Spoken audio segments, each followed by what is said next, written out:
Hope everybody's doing well. Appreciate you guys hopping on today. Super excited to get you on here to talk about building a better strategic growth plan going into 2023. A lot of amazing things happening in the sales, marketing, and RevOps world, and pumped to share those with the audience that we have here this morning or afternoon, depending on where you're coming from. So excited and ready to go. We'll give about one more minute just to let people pop on. Sometimes people show up a couple of minutes late. Make sure that everybody's got an opportunity to catch today's action.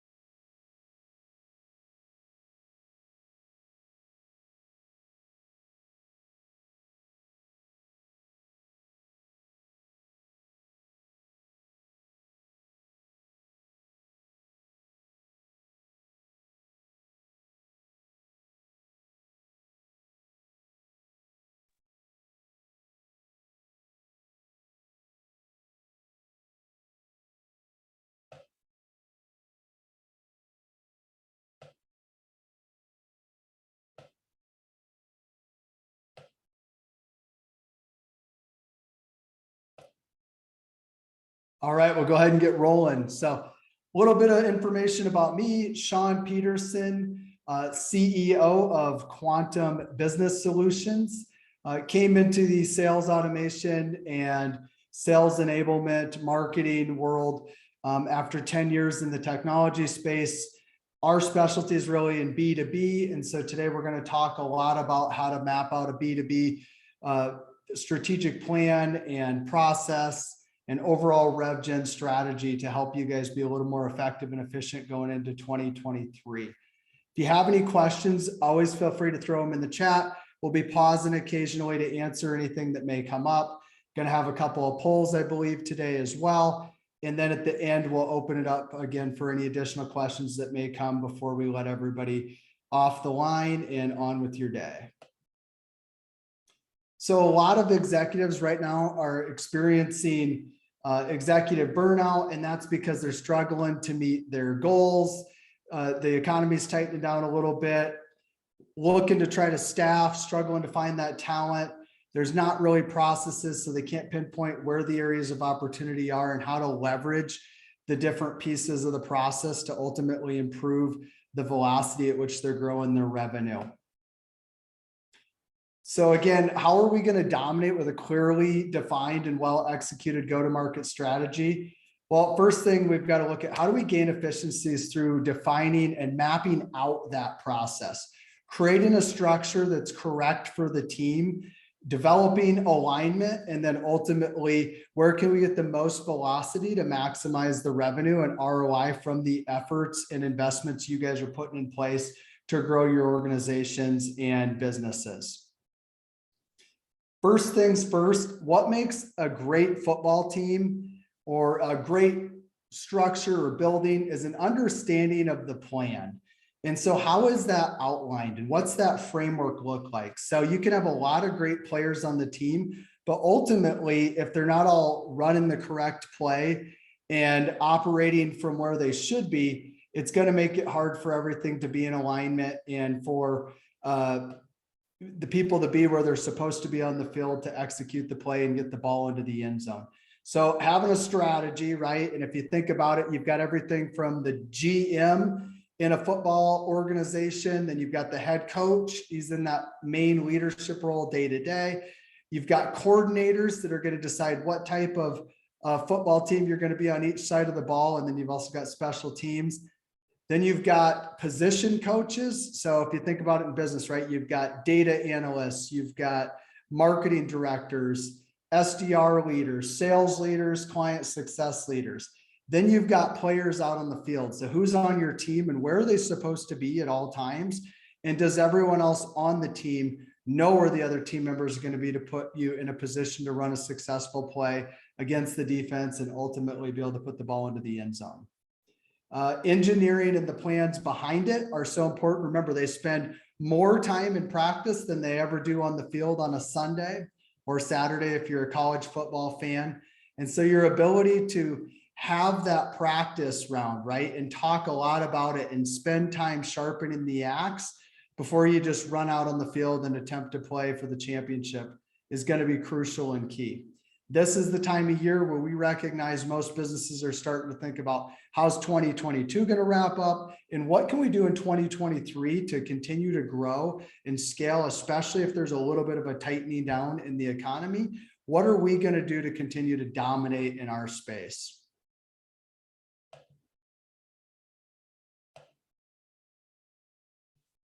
So getting your team ready to score big in 2023. We're going to talk about what is a go-to-market strategy. So a go-to-market strategy is the plan for managing and executing all the marketing, sales, data, activities across every channel to ultimately put together that framework of where you're going to go, who's going to go there, what needs to happen, buyer's journey, all of the different components of a successful go-to-market. So who's going to be our ICP? How do we define the size of prospect or account we want to go after, right? What personas are we going to attack? And then when we've got all that figured out, okay, let's go through that buyer's journey. How do those folks get into our ecosystem on the front side? How do we push them through data and target identified? We're going to talk about awareness, consideration, nurturing, closing them, and then ultimately client success on the backside with the flywheel and how we turn that current customer base into our #1 sales team. You're going to want to think about each of these areas independently, but in alignment with each other. And I think that's the key, right? So a lot of organizations right now, someone's working on a marketing plan, someone's working on a sales plan. We've got a CFO working on finance. But if you look at it, most of the time, when I talk to organizations, those plans don't really work together hand in hand. And so the baton can get dropped throughout the year or the season. And sometimes that's costing you guys a lot of opportunity, a lot of business. And if we're not tracking it clearly, we can't really tell where the drop-offs happen. And so things like KPIs that we'll discuss today are so important. Your cost per lead, your client acquisition cost. Where are we having things drop off in our funnel? Where does it tighten up? Are we being specific enough? What's the velocity? All going to be key components. Here's the 5 areas of the quantum growth model, which is our flywheel at Quantum Business. And we're obviously a HubSpot partner, so you'll notice it tracks right along with that concept. But we've got target, attract, nurture, convert, and wow. And so that's really data, marketing, development, sales, and client success. And then we talk about systemizing, optimizing, and automating in all of those key components. And today we're going to talk about some opportunities to do that in fully automated fashion. We'll talk about things like Zoom Info, HubSpot, auto dialers, and other technologies that can help you guys get the most out of each area. So just to read the definition here real quick, why it's a flywheel and not a funnel. A flywheel sales and marketing process is cyclical and helps build momentum and increase sales. So if you think about spinning the flywheel, it can go faster and faster and faster. And again, with the customer being the center there. So if you guys see the Q there, right? The quantum Q, that's where we want to have the customer. So does everything revolve around what the customer would want to know right now? What's the customer experience? How do we find people at the right part of the journey, feed them the right opportunity at the right time, the right content? How do we touch them with the right sales touch or the right sales motion? And then we'll spend some time going through at which stages do we want to do things like a webinar, an ebook, an SDR call, a case study, pricing and proposal.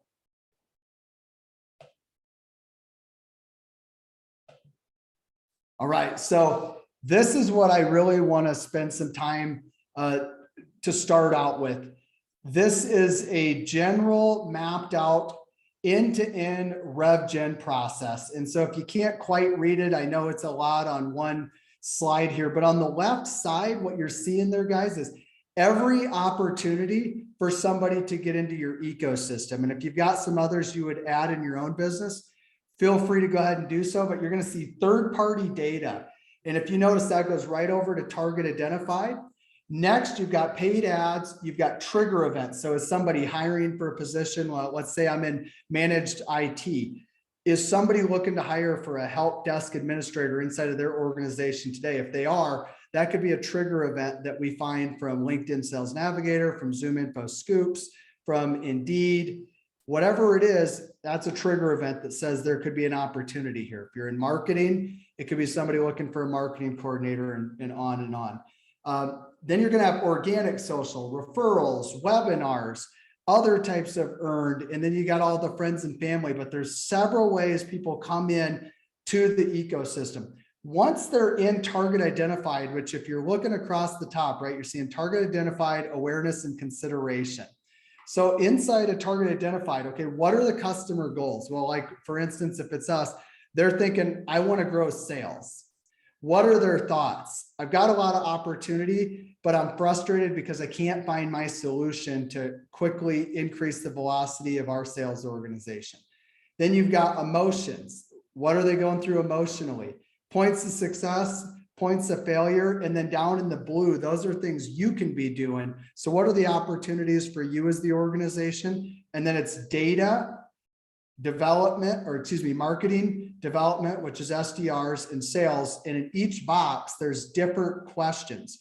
So as a potential prospect or buyers going through this journey, right, what do we need to be doing in the data area? What do we need to be doing in the sales development area right when we identify them? Well, maybe we got to segment them out so we get them into the right places and see if they even fit our ICP. All things that can be done automated through ZoomInfo, through HubSpot workflows, and active lists. So very cool stuff there. A lot of efficiency, because again, as we start to talk about velocity throughout this webinar, where you're pointing your energy, your time, money, and resources is going to largely determine the success that you're going to have. Now, we all know that, generally speaking. The issue is the plan usually isn't aligned with what we should be doing, and it's not coordinated and structured enough that everybody's on the same page. So marketing's doing one thing, sales is doing another, and the backside of the office has never even thought about getting their pieces of data over to sales and marketing so they can take action on them, especially in cross-sell opportunities. Then we move into awareness, and somebody's starting to think, okay, wow, what is this problem? I didn't even know I had this problem, or I knew I had the problem, but I didn't really know what the term was. I didn't know there was a solution. I didn't know your company existed. And then there's other questions that you're going to see. This is where you can begin to think about content. And so something like a Jasper AI, where you can go in, you literally type, just like if you had a writing assistant sitting here next to you, and that can write you a blog, and you might be able to do a 1,000-word blog in 12 to 15 minutes, something that would have taken a content writer 4 to 5 hours potentially before. Take that blog or take that piece of content, point it towards question 1 in awareness. Go get another piece of content if you don't have it, point it towards question 2, and begin to fill in the boxes. So now when I'm putting people through the life cycle stages in the buyer's journey, those prospects, I know I'm hitting them with the right content at the right time to continue to make them move through the pipeline, but in a way that doesn't feel overwhelming to them. It feels educational, and they start to draw near you. So that's what we begin to call inbound. And you're going to notice that we're going to speak about inbound and outbound being a blended approach. So how do we throw things out into the universe and what we believe to be the right place, right time, right message, and then get feedback from that? So email opens, website visits, buyer intent on ZoomInfo, and several other things. And then take that and take outbound action on the ones that score the highest. And so if you think of lead scoring, that's where it comes into place.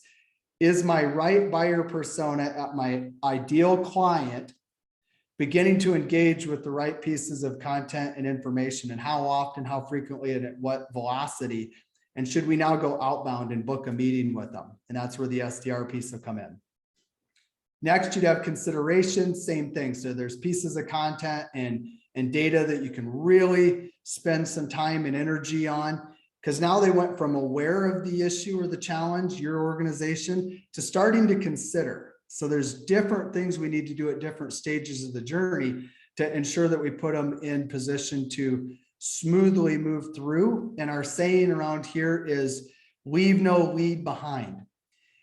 What you're going to begin to notice as we work our way through this map is there should be something happening at all times with a prospect. A lot of these in your processes, they're probably going to die on the vine somewhere at the end of one of these lines. And so if, for instance, as we get over here, there's a call outcome and there's nothing right here to continue to nurture them, a lot of times that lead will fall off. Okay. So now we've warmed them up. Let's say we've gotten a lead score to a certain point.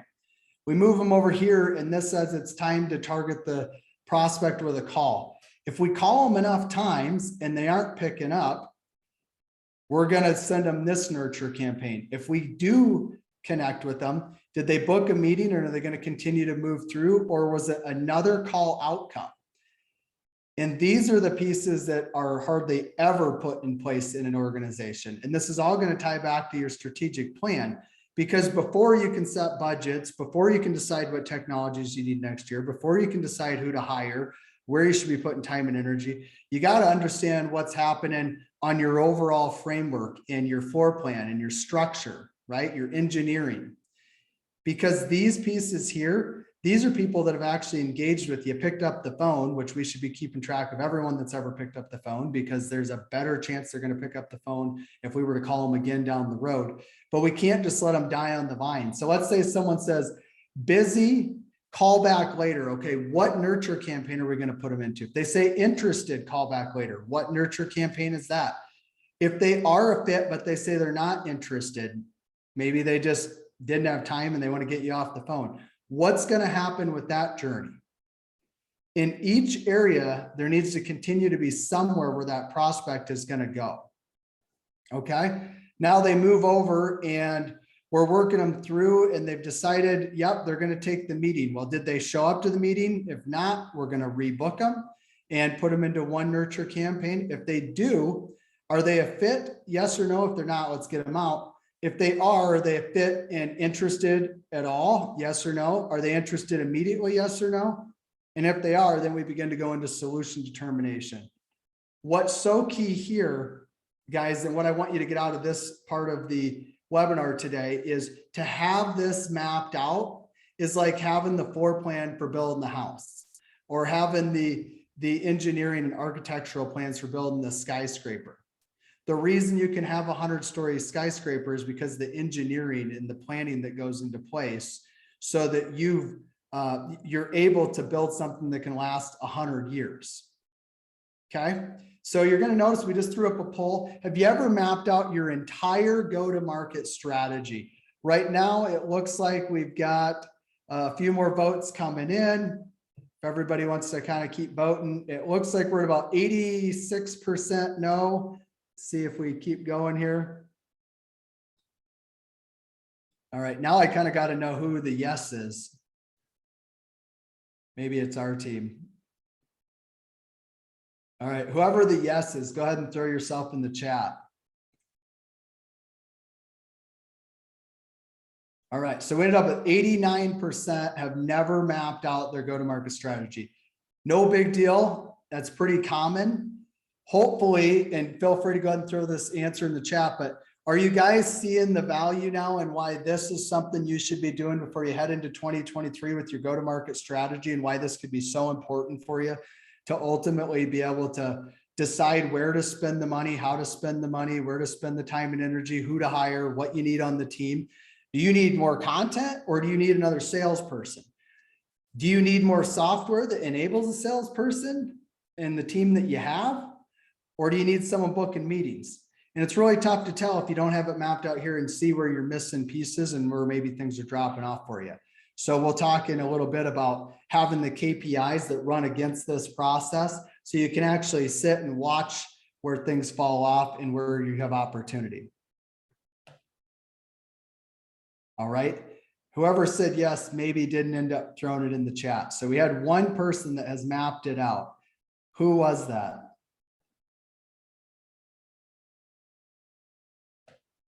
we'll wait for them. All right. Next. So if you were talking about the funnel, here's how we view that you should be looking to get people through the funnel and the different pieces. So people say, what should I be doing and where? Well, up top at the target, we're trying to start out with the right data, the right people, right personas, ICP, right out of the gate, because that's going to give us the best opportunity for velocity further down. If that part doesn't go right, you're going to be harming yourself throughout the rest of the process, because obviously everything you're doing is not to the right fit. So identifying an ICP is one of the very first things that you're going to want to do inside of a modern go-to-market strategy. So if your team hasn't done that and you haven't thought about in 2023, and if you have done it before, haven't refreshed it, who are we going after? What's our most profitable product? What turns the quickest, right? What has the most sales velocity at the highest dollar value, right, as a ratio? And then again, once we've determined that, we go back to the map and say, where are we missing pieces that are going to help us execute this? And what would we need to put in our plan to get us to execute this in 2023?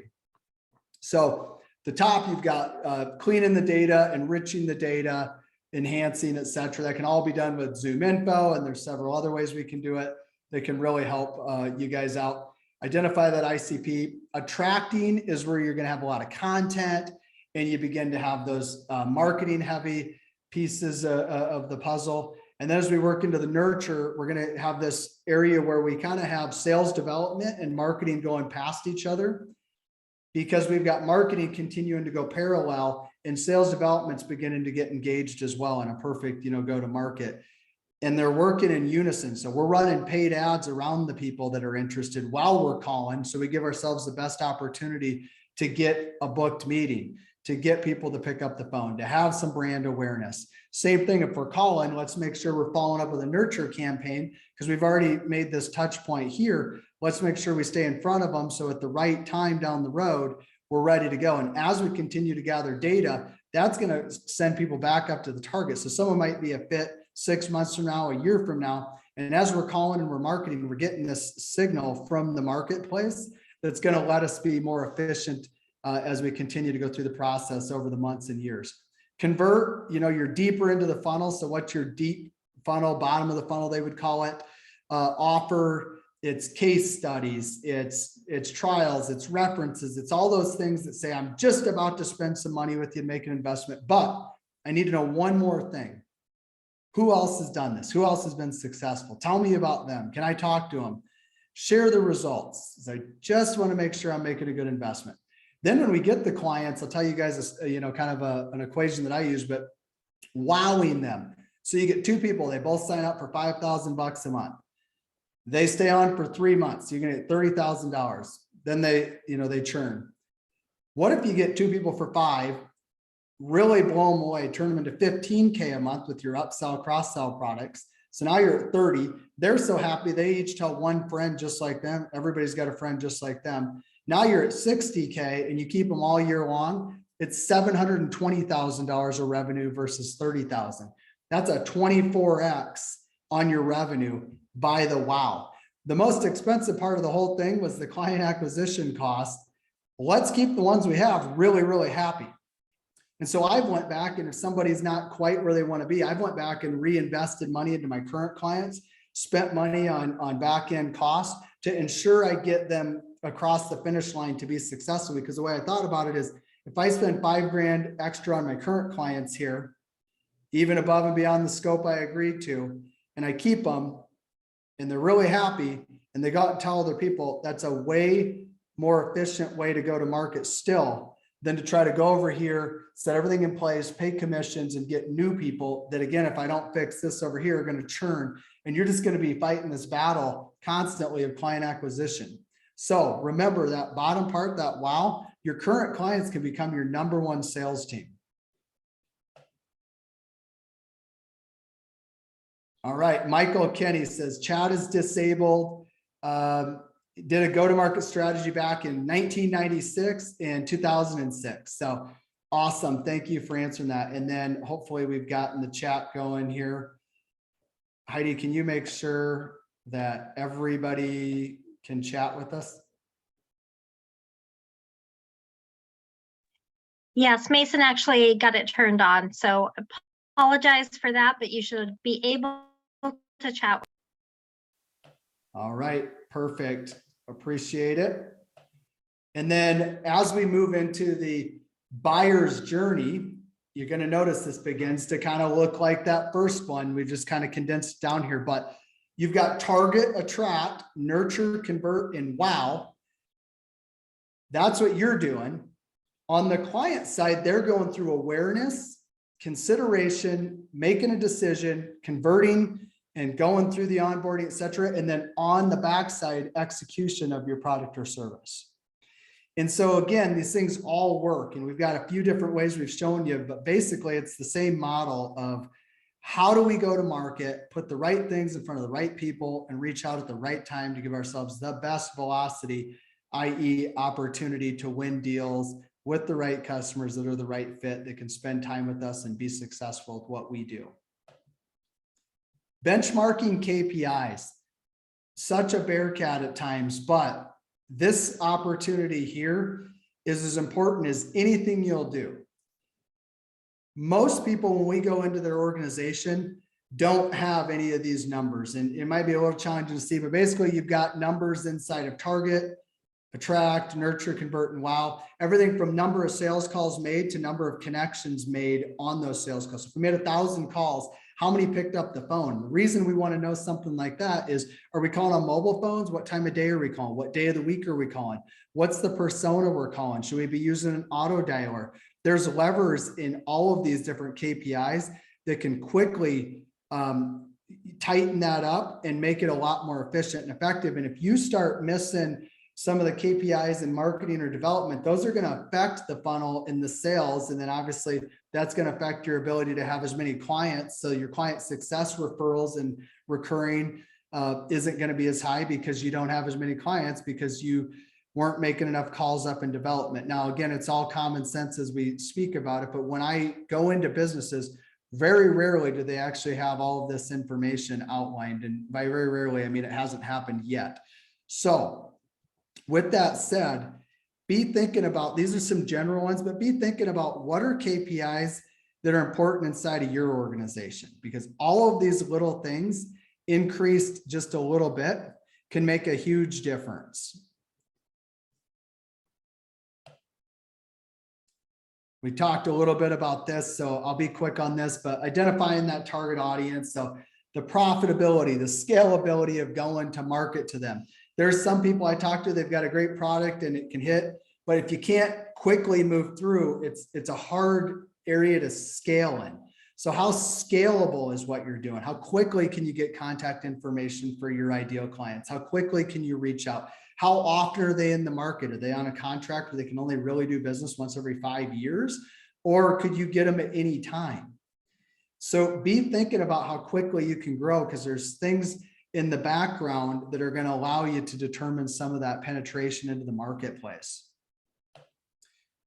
Back to wow and clients, we call this the revenue efficiency model, but it comes down to keep, grow, multiply, convert, and expand.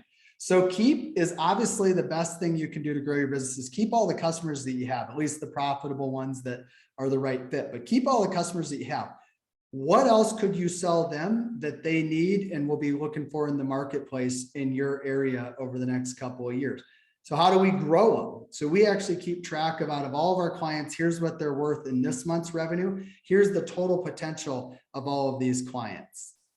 And then if we've ever had anybody go inactive, we look at that and the total potential of them as well. So we can say, hey, in this number of clients, let's call it 100 clients, this 100 clients could be worth $18 million a year.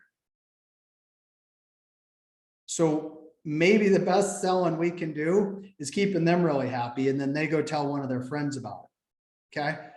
But we know we need to keep doing the top of funnel, the great marketing, all those pieces, but be thinking about that. So you got the keep, the grow. Multiply is by keeping and growing and keeping people happy, getting referrals. Convert is anybody that's ever been in your pipeline that's lost, stuck, stalled, any of that stuff, current opportunities. How do we convert and get them unstuck in that pipeline? And then expand is all the net new. Too often we see people start their business plan with all of the expand. So they're all net new. It's all way out there, but there's all these dollars that could happen right inside of their current ecosystem of people they've already talked to, already had deals in front of, the referrals they could get from their current customers, keeping the customers they have and upselling, cross-selling the ones that they've already put in place. So again, I really want to reiterate here, very important concept, that your sales and marketing doesn't all need to be based on the expand piece.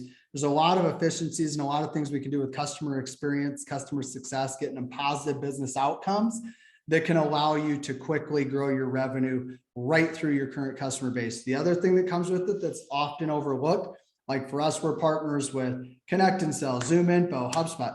If we make the customers that they're attached to happy, we also turn our partners into great salespeople for us.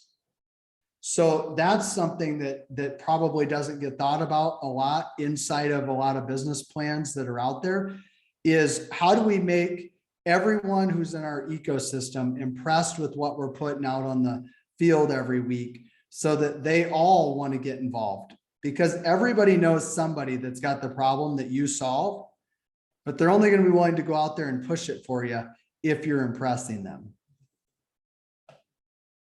So sales velocity, won't spend a lot of time, but number of opportunities times deal value times win rate divided by the amount of time it takes to close it. How fast can we get the dollars through at a ratio? So as we begin to get into the sales plan itself, right? So defining your sales goals and objectives. Now you've mapped everything out. You recognize where you have the gaps. You might have thought you needed another salesperson. You come to find out, like most businesses in the United States, their salespeople spend less than 30% of their time actually selling. What you really need is technology to make them sell more often, say 50% of the time, and to the right people. And when they are selling, they're getting in there quicker, right? So maybe it's the mobile phone numbers, maybe it's the type of accounts. How do we find efficiency? So a lot of organizations, you're going to go out there, they got 10 salespeople, they're 10 million bucks. They think the way to get to 11 is to hire an 11th guy, just like the other 10. Well, 2/3 of people right now in the United States aren't hitting quota. Only 30% of the time is actually spent on sales related activities, truly selling. It's probably less than that, honestly. So is it really another salesperson you need, or is it a better process and systemization around the team that you have to enable them to be in front of the right opportunity at the right time, develop the right relationship so that they can be successful? So one thing we're throwing up here, guys, is open positions right now. Are you guys looking for a sales leader, marketing leader, SDRs, or account managers? Right now we've got account managers. See if you guys want to drop some votes in there. Okay, a couple of account managers.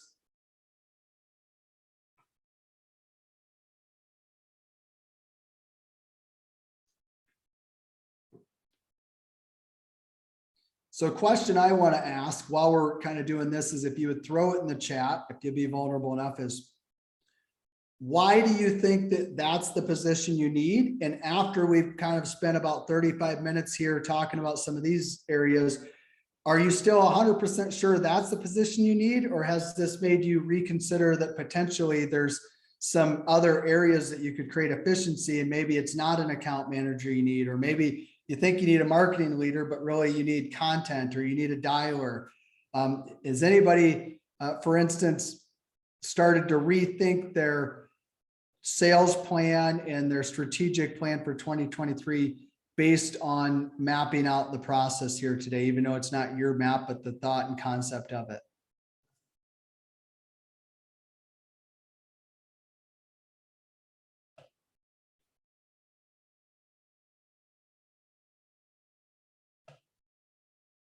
All right, we'll move into optimization. So building and managing lists, the data, the cleanliness, the hygiene, who the people are on the list, what enriched pieces of information you have, all crucial to the velocity that you're going to be able to capitalize on. Nurturing leads who haven't yet committed is going to be some great optimization, can be automated. Building workflows, your pipeline management, maximizing free billboard space, so things that don't take any money at all. And then how do you optimize content? I see a lot of us struggling with how do we get enough content that's relevant out into the marketplace for people to begin to recognize us as the market. And that's where like a Jasper.ai comes into play. Huge opportunity for those of us that maybe didn't grow up as writers to be able to put some great stuff out there.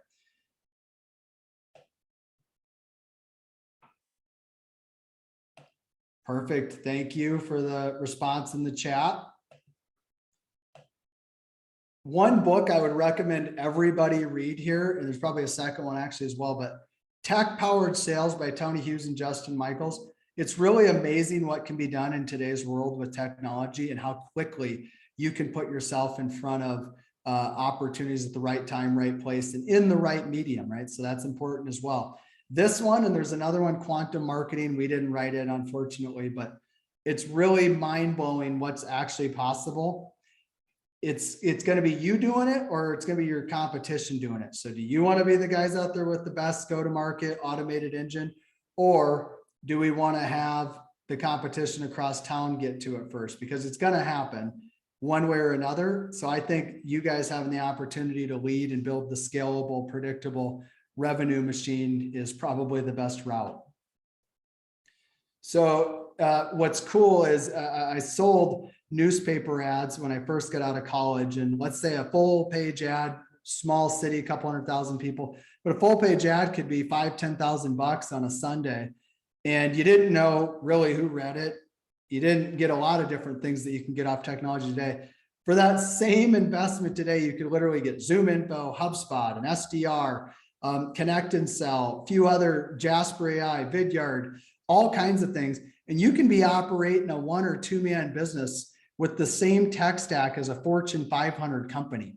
So in less than 24 hours, you could take and find 10,000 people in your exact ICP, get the buyers that you need, have the buyer persona, build out templates and begin to market to them, connect it up with Connect and Sell, and go out and do 1,000 to 1,500 outbound calls in a day where they're navigating the phone trees. And so now you're talking to 50 to 100 people a day in the right area that you're searching for, and shoot them videos, send them a payment link that they can pay, and the money can be in your bank account by the end of the day. That's unbelievable. When you think about what you had to do 20 years ago to start a business and to have a go-to-market strategy in B2B or something like retail, it's pretty crazy what technology's allowed us to do, but it only matters if you actually take advantage of it. So HubSpot is one that we'll highlight here. Easily allows you to manage as a CRM, marketing automation, sales automation, and several other things, but you can really tie your technology stack together and begin to automate and systemize those processes to bring really big efficiencies to your organization and help you guys get in front of more opportunities and ultimately close more deals.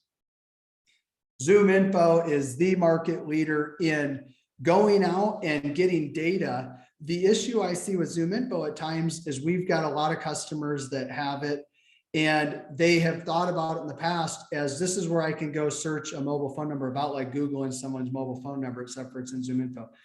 They're missing this opportunity that when you integrate it with your CRM, HubSpot or Salesforce, bring it in, segment that data, and that can actually trigger workflows and automation. So if you really want to, and we've done this, you can have a workflow that hits your exact ideal client profile or businesses you're looking for, finds the exact right job title in there, sends it over automated if they were searching for the type of thing that you sell.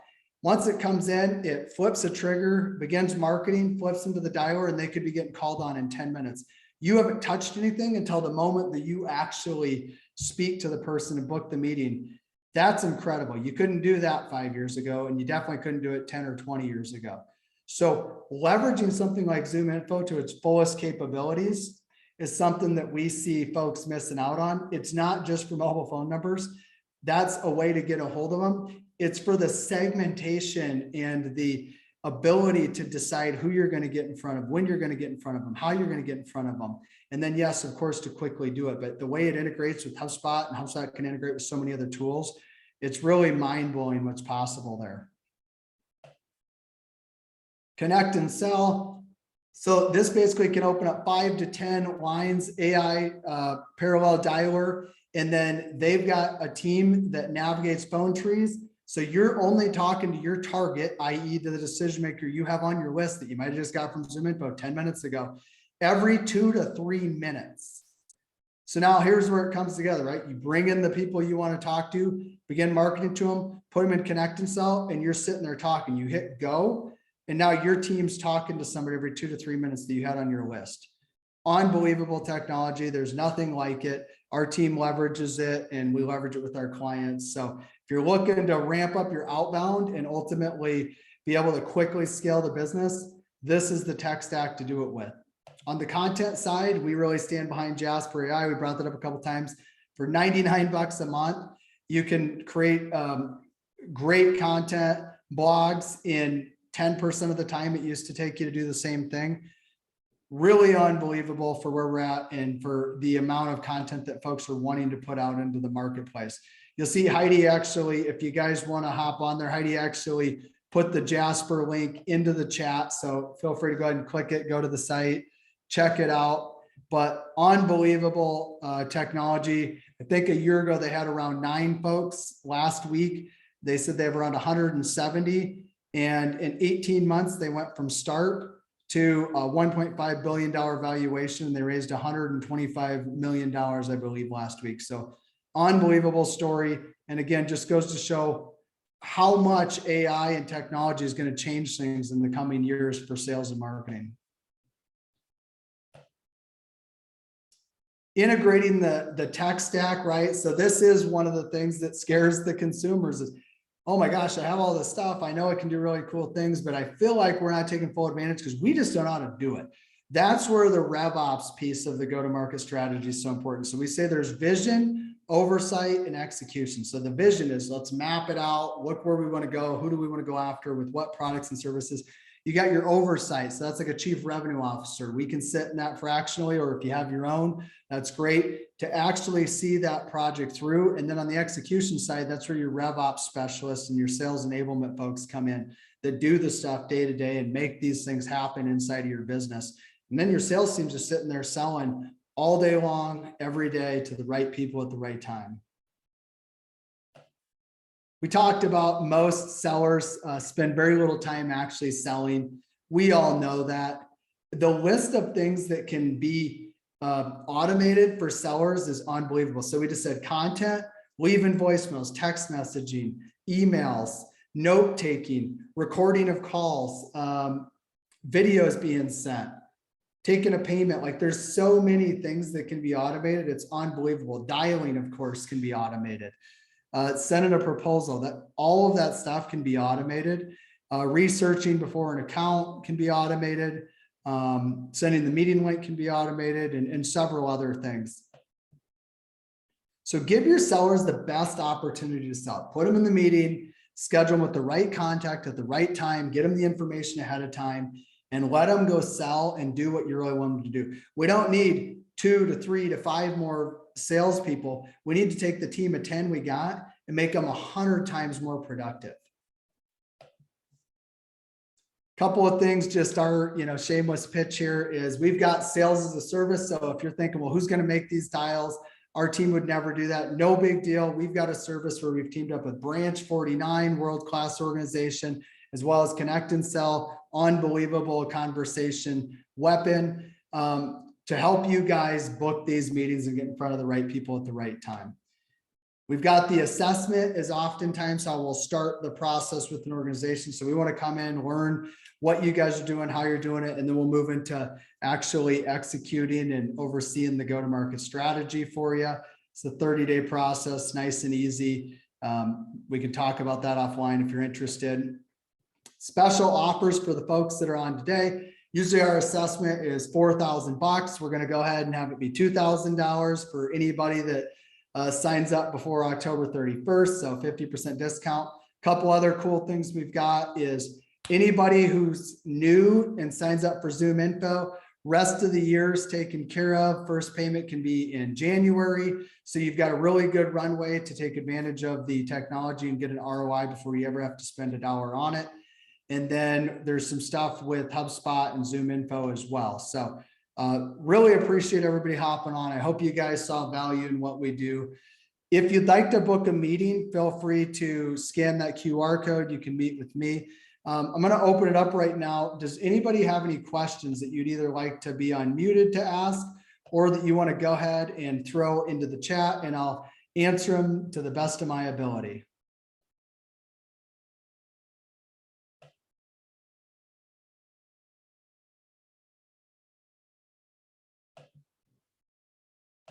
All right, cool. I know that we'll be sending out the recording as well. So appreciate everyone that hopped on. I really do hope you guys saw value in what we're doing. Again, remember, you got to have the engineering, the framework back in after you have that in place. See where you're missing spots. What can we put in place to get the most leverage out of the time, money, and resources that we're going to invest in 2023 to quickly grow the organization? So if you'd like to book some time with me, scan the QR code. We can sit down and talk about what that would look like. Otherwise, again, really appreciate everybody popping on, and then I'll leave it open here for just a few minutes. And if anybody has any questions, I'd love to answer them.